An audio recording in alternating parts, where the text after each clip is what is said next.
Just before the break, we heard a couple of songs from Millions. The guys are kind enough to join me on the couch today. Thanks very much. As always, we go back to the beginning. How did Millions form? Well, the truncated version, the simplest version, is that a couple of Brisbane bands met their end through a number of reasons, and we were all working together in the same job, so it just so happened, and Ted was changing up from drums to a guitar, his new instrument, and was looking for people to jam with, all that sort of thing, and Don was in a band at the time. I just wrapped up my tenure with another band, and so had Campbell and Ted, and we thought, what the hell, let's get together and see what happens, and we wrote a couple of early songs, and from there it was pretty promising, so we stuck with it and, just picked the right gigs to play, and that was basically the genesis of this band. It was as innocent as that. It's very simple. Well, it's worked out for you. I mean, since forming 18 months ago, you've played festival after festival. What's your secret for success? I think it was a bit of timing and, a bit of luck. A lot of luck. A lot of luck. Combine into one. Yeah. Well, my next question was going to be any tips for rising young bands to to make it like you have. I mean, is that it, luck and timing? No, I think also to be pretty real to what you want to do. You don't just try and do something because that's what everyone else is doing. Yeah, just for the sake of it. Yeah. And just being smart about your band and what audience you put it in front of and how many shows you play and all that sort of thing and where you play. Depends what your objectives are, but as long as you're smart about it, I suppose, and pick your battles, I guess, is a good piece of advice for choosing gigs and all that sort of thing and getting started. But yeah, and just lots of hard work. Like, we haven't stopped since we've been going. Sorry, Ted. I was just going to say, also just listen to the Beatles. Listen to the Beatles. That is good advice. Goes without saying. Yeah, exactly. Well, at the top of the show, I did mention that you guys have just come back from your first national tour. What's the biggest challenge you've faced so far on tour? Being in the car all the time is definitely the worst thing. Yeah. Ted is quite a smelly guy.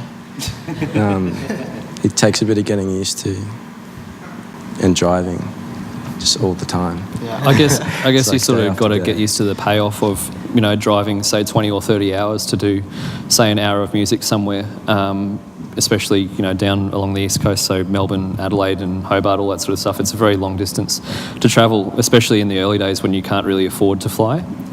So that definitely does weigh in on you at some point, so you'll be pretty much comatose for a week after we get back home. So you have to be willing to put in the hard work. Of course. At the start. Yeah, I mean, it goes without saying, really. I mean, it's if you really want to do it and want to pursue it, then there's no other option. We haven't had it easy. We've had some great opportunities, but it'd be naive to think that we haven't followed that up with extremely hard work consistently since we've been given those, which has been lucky. So, Where do you draw inspiration for your music outside of the band or outside of the music in general? We play a lot of table sports. Ted reckons he's the best table tennis player in the band. Play a lot of FIFA, a lot of pool. A lot of musical inspirations. Yeah, a lot of musical FIFA. inspiration. Well, it's competitive. Well, on that same note, how does a Million song take its form from sort of start to finish? Well, It takes a long time. it does take a long time. Yeah. We're all pretty picky about what we want. Like, we're all pretty strong in our beliefs, so sometimes things get a bit heated.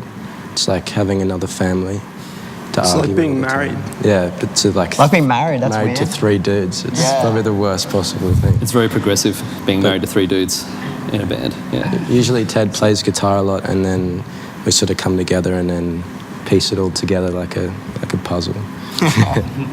That's the lame way of putting it, but that's how it really works. Every episode I do ask 5 quick questions of each band. What do you do outside of music?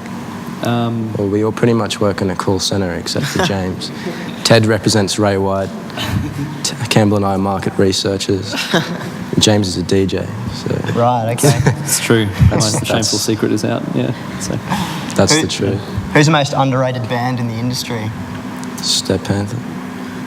Yeah, Step Panther. Step yeah. Panther. Step Panther supported us on a tour, and they're not everybody's cup of tea, but they're a really tight, really talented band. If Millions was an animal, what animal would it be? Step Panther. Be a Step Panther. And who will be the breakout band of 2013?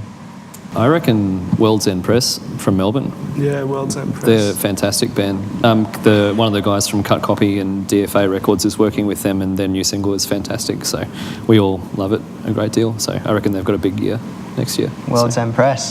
Sounds good. Well, thanks very much, Millions. We'll see more from these guys just after this.